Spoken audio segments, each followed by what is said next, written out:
RC1 talked about inflation. This was a fairly straightforward RC passage. It talked about how inflation is high, it has been high, but it's likely to decrease. However, the author says that, okay, while it is likely to decrease over the next few months, that shouldn't mean that we convince ourselves that our problems are over, the inflation problem is over. Now, however, then the author gives reasons as to why it is going to come down. Okay, so because of the oil market, it was overshot till now. Now the price of gasoline is going to come down, right? Then also he talks about something called a bullwhip effect, that the bullwhip effect had caused supply chain disruptions because of which the prices were higher. But now those supply chain disruptions have eased, right? And the bullwhip effect is in a way going back, flicking back. Right. So he talks about these reasons as to why inflation is going to decrease in the coming few months, at the same time maintaining that that does not mean that our inflation problems are over. This is what the RC passage was about, fairly straightforward. Let's come to the first question. Which of the following views is the author of this passage least likely to support? Now, if we look at the options, very straightforward.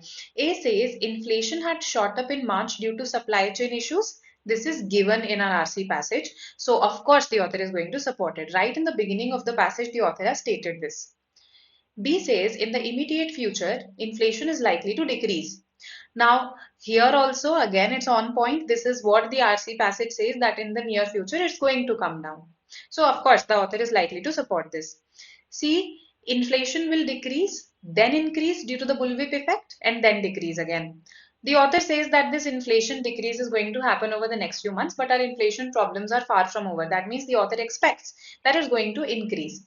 Then the author talks about something called a bullwhip effect. So a bullwhip effect is that, it's like the flicking of a whip. The author has explained it also to us that fine, earlier the bullwhip effect had caused supply chain disruptions because of which inflation increased. Now in the next few months it is going to decrease. But because our inflation problems are far from over, it is going to increase again. And yes, because the bullwhip is ultimately going to flick back, then it's likely that it's going to decrease again. So this again, the author is likely to support based on what he or she has said about the bullwhip effect, and also the fact that this has been emphasized throughout the passage that over the next few months in the short term it's going to decrease. So substantiated by the passage, A, B and C, all three are going to be supported by the author, and that's why our answer is D, Delhi. The decrease in inflation in the immediate future implies that the inflation problem is over. See, this was a very easy question. Why? Because we can straight away see that this is false as per the RC passage. Okay, right in the second paragraph, the author says, but don't get too excited. The better numbers we are about to see won't mean that the inflation problem is over. Right? So, question number 1, the answer is D. It was an easy question. Okay.